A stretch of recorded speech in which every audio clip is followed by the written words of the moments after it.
Kebohongan umat Islam. Kualitas imanmu tergantung seberapa kenal dan ingat kamu pada Tuhanmu yang sering kamu lupakan.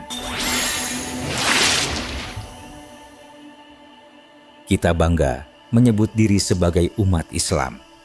Kita rajin sholat, puasa, mengaji. Tapi coba jujur, berapa kali dalam sehari kita benar-benar mengingat Allah, mengingat untuk apa kita hidup? Jangan-jangan kita hanya merasa sudah beriman, tapi Tuhan sering kita lupakan. Fenomena nyata, kebohongan dalam kehidupan sehari-hari. Lihat sekitar kita, bahkan di negeri mayoritas Muslim, banyak orang tetap korupsi, bohong demi keuntungan, tidak amanah, berbuat zalim, kasar, penuh dengki. Seolah-olah Tuhan hanya di masjid, tidak ikut saat kita berdagang, bekerja, atau bersosial media.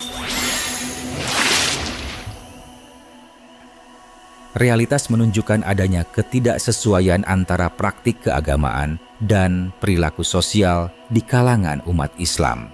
Misalnya, meskipun Indonesia dikenal sebagai negara dengan populasi Muslim terbesar, Indeks Persepsi Korupsi (CPI) yang dirilis oleh Transparency International pada tahun 2018 menempatkan Indonesia pada peringkat ke-89 dari 180 negara dengan skor 38 dari 100. Skor 0 menunjukkan tingkat korupsi tertinggi, sedangkan 100 menandakan negara yang bebas korupsi. Lebih lanjut, tidak ada satupun negara mayoritas Muslim yang masuk dalam 20 besar negara paling bersih dari korupsi. Uni Emirat Arab, misalnya, berada di peringkat ke-23 dengan skor 70. Fakta ini menimbulkan pertanyaan, mengapa negara-negara dengan mayoritas penduduk Muslim masih bergelut dengan isu korupsi dan ketidakjujuran, padahal ajaran Islam secara tegas melarang perbuatan tersebut. Dalil penyadaran, Surat Fathir 28. Dan di antara manusia, hewan melata, dan binatang ternak ada yang beraneka ragam warnanya.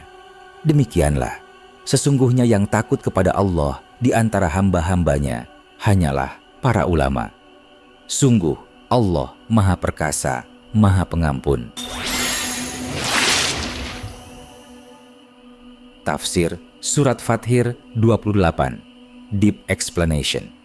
Tafsir Jalalain.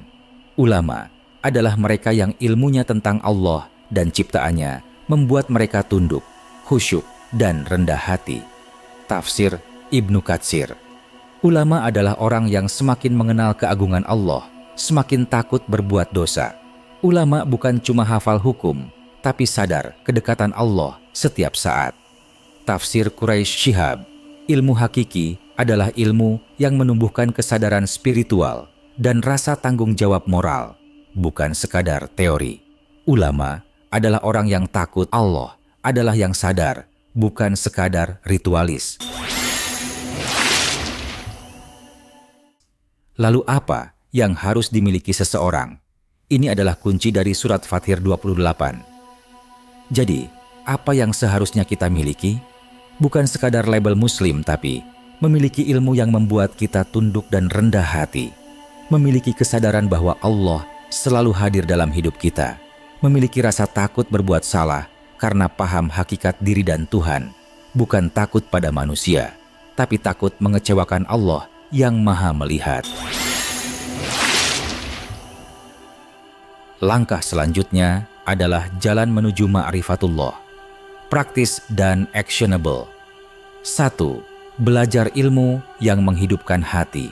Bukan hanya fikih, tapi juga tafsir, tasawuf, akhlak. Belajar mengenal sifat-sifat Allah, Asmaul Husna, bukan sekadar hafalan, tapi penghayatan. 2. Muhasabah harian. Sebelum tidur, tanya diri, berapa kali aku ingat Allah hari ini? Berapa kali aku lupa? 3. Amalkan ilmu kecil sekalipun. Jangan tunda, mulai dari menjaga lisan, amanah, jujur. 4. Berkumpul dengan orang soleh. Karena lingkaran yang baik akan menumbuhkan khasyah, rasa takut yang benar. 5. Jangan puas dengan label Islam. Terus gali, siapa Tuhanku? Untuk apa aku hidup? Call to action. Jangan terjebak dalam kebohongan. Jangan cuma merasa Islam, tapi tidak kenal Tuhanmu. Mulailah dari hari ini. Tanyakan pada dirimu, sudahkah engkau mengenal Allah? Wallahu alam.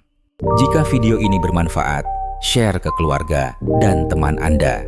Dan jangan lupa dukung channel ini dengan like dan subscribe, agar channel ini dapat terus menghasilkan konten menarik dan manfaat lainnya. Terima kasih. Wassalamualaikum warahmatullahi wabarakatuh.